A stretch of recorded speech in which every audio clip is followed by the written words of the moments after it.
কত টেম্পারেচার রে? কত টেম্পারেচার? দেখা কত টেম্পারেচার?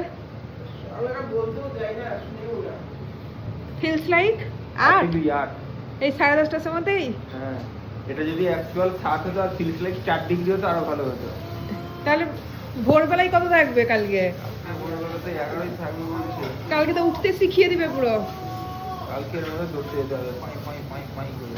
একটু যা, একটু ঠান্ডা লাগা তখন একদম পড়ে যাবে, হয়ে যাবে, তখন ভালো হবে। আমার কাছে কথাটা শুন, এটা জানুয়ারি মাস, সামনের বছর জানুয়ারি পর্যন্ত তুই প্র্যাকটিস কর, তারপরে কম্পিটিশনের নাম দেয় ফার্স্ট হবে। ওই কদিনের 7 দিন 10 দিন 15 দিনে প্র্যাকটিস করে 6 কিলোমিটার এটা বেশি না। 6 হোক 5 হোক পারবি না। তো সবাই না শুনলে করা থাকবে না, নিজেরা করবো সেটা করবোই, পড়াই করে শক্ত হচ্ছে। তুমি যেটা করবে সেটা করো। একদম বহরমপুর যাবো তো যাবোই।